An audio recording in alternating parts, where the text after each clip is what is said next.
BJP পরিচালিত পশ্চিমবঙ্গ সরকার আগামীতে বিধানসভায় ইউসিসি বিলটি পেশ করতে চলেছে। এখন দেখে নেওয়া যাক এই ইউসিসি কি। নমস্কার, আমি সোমনাথ আপনাদের সামনে একটি নতুন ভিডিও নিয়ে এসেছি। ইউসিসি অর্থাৎ ইউনিফর্ম সিভিল কোড, যার বাংলা অর্থ অভিন্ন দেওয়ানি বিধি।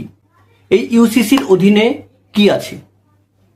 বিবাহ, ডিভোর্স, জমি জমা সংক্রান্ত উত্তরাধিকার এবং দত্তক নেওয়া, এর ক্ষেত্রে বিভিন্ন ধর্মে বিভিন্ন ধরনের আইন প্রচলিত আছে। সেই আইনগুলিকে সংকলিত করে একটি মাত্র বিধিতে আবদ্ধ করাই হচ্ছে ইউসিসি। ইউসিসি চালু হয়ে গেলে তাহলে প্রত্যেক ধর্মের পুরুষ নারী নির্বিশেষে একটাই মাত্র আইন থাকবে, যা বিবাহ, বিবাহ বিচ্ছেদ, জমি সংক্রান্ত হস্তান্তর এবং দত্তক নেওয়ার ক্ষেত্রে, এমনকি লিভ ইন রিলেশনশিপগুলোতেও রেজিস্ট্রেশন করানো বাধ্যতামূলক হবে। সংবিধানের আর্টিকেল 25 থেকে 28-এ ভারতীয় নাগরিকদের ধর্মীয় স্বাধীনতা দেওয়া হয়েছে। অর্থাৎ আমরা ভারতীয়রা যে যার মতন ধর্ম নিজের নিজের মতন করে পালন করব। কিন্তু article 44 directive principal of state policy, তার অধীনে ভারতবর্ষে ইউসিসি চালু করার কথা কিন্তু বলা আছে। ইউসিসির জন্ম কিভাবে?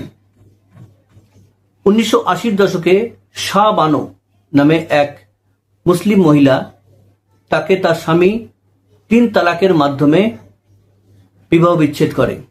আপনারা জানেন 2017 সালে 3 তালাককে ভারতে অসাংবিধানিক এবং 2019 সালে এটিকে দণ্ডনীয় অপরাধ হিসেবে সুপ্রিম কোর্ট বিবেচিত করেছে।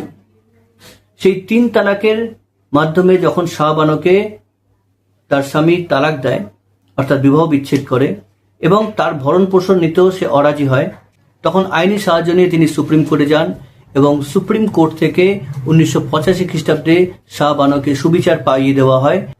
সুপ্রিম কোর্ট তার স্বামীকে নির্দেশ দেয় শাহ বানোকে ভরণ পোষণ দেওয়ার এবং ভারত সরকারকে ইউসিসি চালু করার জন্য একটা পরামর্শ দেওয়া হয়।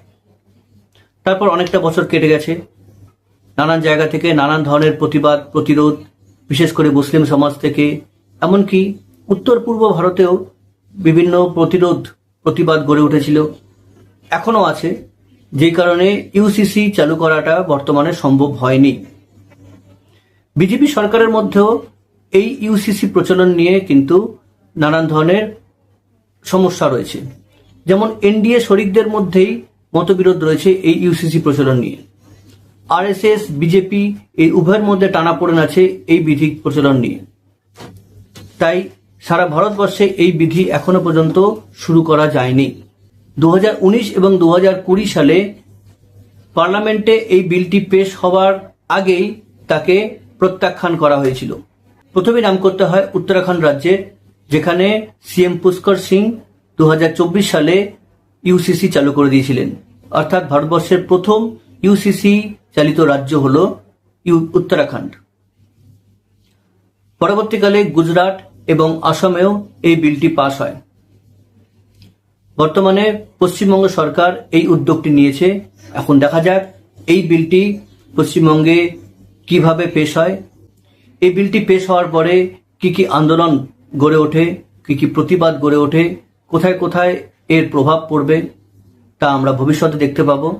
আশা করি এই ভিডিওটিতে আমি বেশ কিছু তথ্য দিয়ে আপনাদেরকে বোঝাতে পেরেছি এবং আপনারা কমেন্টের মাধ্যমে জানাবেন এই ভিডিওটি আপনাদের কেমন লেগেছে। ধন্যবাদ।